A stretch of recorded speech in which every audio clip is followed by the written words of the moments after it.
Hey guys, welcome to your daily astrological horoscope for Tuesday, February 27th.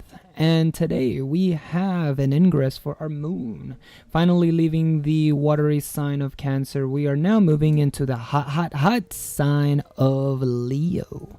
Let's go see what is going on.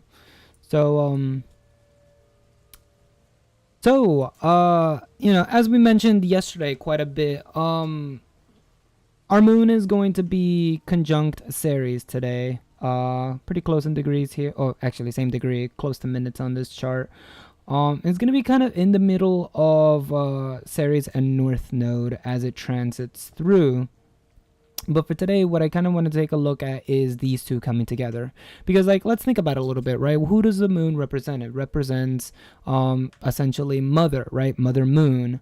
Emotions, intuition, downloads, trying to give us that information to be able to move forward. Whereas, Ceres represents a little bit kind of the opposite, but close to it, right? She is, in a way, the mother figure. She is which gives us birth, nurtures us, and carries us back to the ground. And so, we have both moms kind of together here, working as one in Leo, finally after that square broke off with Athena. So again, really good to finally be free of that stress so that she can go ahead and continue doing what it is that she's been doing, which is helping us figure out what it is that we need to be nurturing moving forward.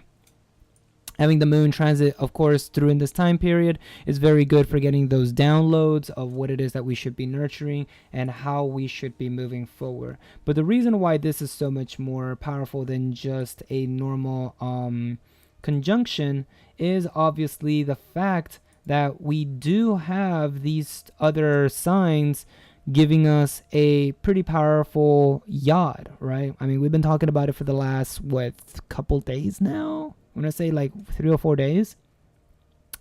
But we do have the Sun and Saturn here both involved in these affairs.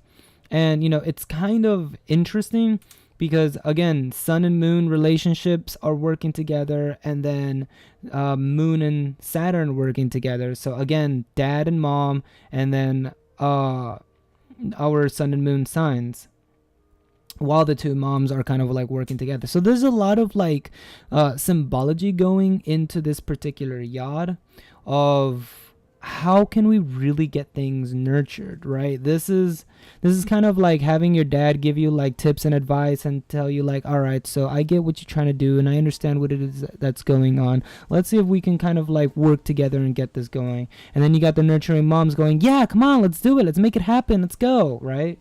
So, and again, you're just kind of I just have cool ideas. You have a crap ton of ideas considering that you're in freaking Pisces stellium city right now. But this is kind of a nuclei family coming together and really working to be able to push forward ideas and agendas and really make things happen. This is a big let's do this. We need high motivation, high energy, high inspiration. This is not a time of, I guess we can go ahead and do that. No, this is motherfucking Leo, right? What are the vibrations for Leo? When we talk about low vibrations of Leo, sometimes we can talk about Leo being a little too proud, a little too dramatic, maybe a bit too selfish. Yeah, sure. But it's because they got all that energetic fire energy, and when it gets taken a little too far, then Leo can sometimes become a little bit defensive in their own things. They can definitely go over dramatic over something that was not a big deal, right? And because of that, Leo tends to put themselves first and tend to be known as a little too self-centered, right? So again, lower vibrations of Leo, but we don't have any of that low vibration in Leo because we got the motherfucking North Node here. There is low vibrations, none. No low vibrations here.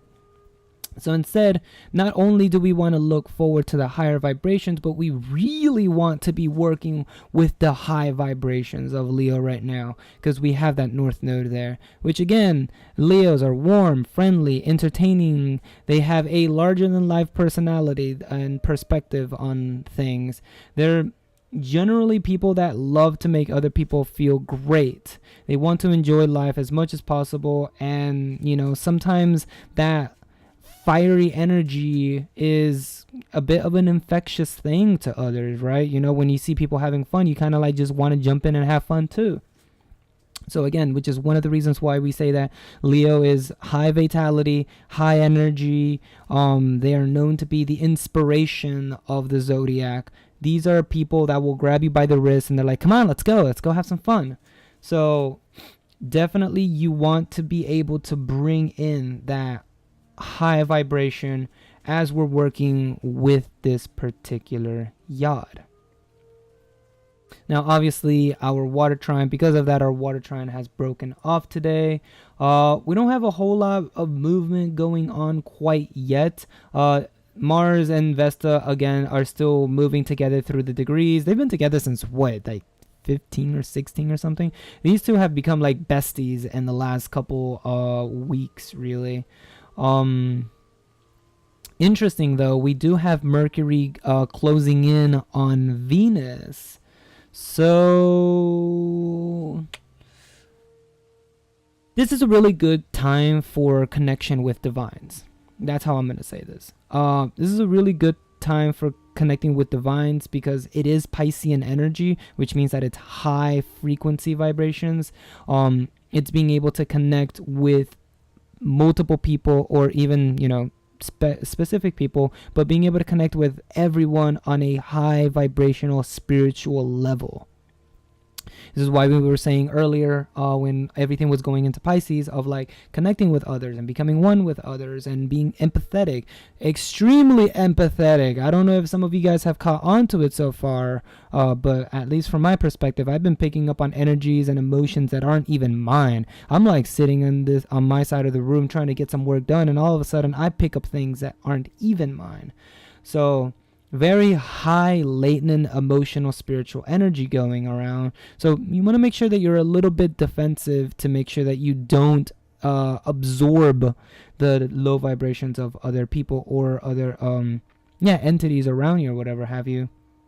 But having this Venus Mercury really come together is not only connecting with others on a emotional spiritual connection way, but also to be able to communicate, and that's where things get a bit more interesting. And also one of the reasons why this is why I've been saying this is a really good time for connecting and communicating with guides, higher selves, those that are trying to help you move forward in life. Heck, even call up your local astrologer or tarot reader or whatever have you, right? This is a very good time for connections and communications with those higher frequencies. So just if you start seeing crazy things, if you start hearing crazy things, if you start possibly seeing crazy things, because we do still have Mars in Sagittarius, don't freak out. Don't freak out, and know that it may be time to pick up that call.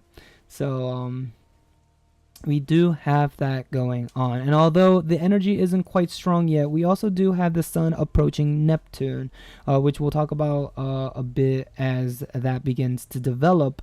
But that is something to look forward to. I don't know if it's going to be as important. It may be pretty important coming towards the full moon. If I remember properly, the full moon is right around those degrees, somewhere around 11 and 12. So definitely we'll be talking about sun on Neptune as we're going to be having this full moon. Virgos out there, have fun. That's all I can tell you, because if you're a Virgo, you already know what this full moon's going to feel like. Not in necessarily as powerful as it was last year, but y'all know that you had the lunar eclipse, I believe it was, in Virgo, So it is definitely quite the powerful thing. So we're definitely going to be getting a lot of that energy going around. And also, since Jupiter has now entered the 23rd degree, I do kind of want to talk about it. Jupiter's going to be slowing down, right? Jupiter's going to be slowing down because we do have an incoming retrograde happening. I mean, right here, it's only the 27th of February, but Jupiter will be retrograding on, I believe it's the 9th of March. So Jupiter has like less than 10 days of going direct, which means that from now till then it's going to be going stationary, and then it's going to be going stationary retrograde. So just keep that in mind as that also begins to develop. And yeah, I mean, really for today, it's all about how can you use that fire energy inside you to really get things going, right? You know, you have a lot of ideas in your head. You have ways to be able to manifest them. Now is the time that since the squares are broken, now is the time to really nurture those creative ideas and really begin getting ready to manifest them. Because when the moon comes into Virgo, we'll be able to put on manifestation on overdrive. Like, y'all need to realize Virgo is reality. Virgo is the material plane. You want manifestations, you come talk to Virgo, because she will be able to make them real. So really loving this yacht. I hope that it sticks around till Virgo full moon. I don't think it will, though. I think it's going to be breaking up pretty soon because the sun and Ceres are getting close to that 3 degree, and once it goes into 4 degrees it pops. But still really good energy to keep with us as we move forward to Thursday's full moon. So yeah, what do you want to manifest in this life, huh? That's the big question of the day. What do you want to manifest? Because we gonna have that full moon in Virgo real soon. But as usual, thank you all for coming out. Really appreciate you guys' support. We will be coming out with that full moon very soon here. If you haven't checked out Juno in Pisces, go ahead and give that a tap. If you missed yesterday's episode, got that up there as well. Thank you all for coming out today. As always, I'll be catching you guys next time. So stay safe, stay positive. Peace.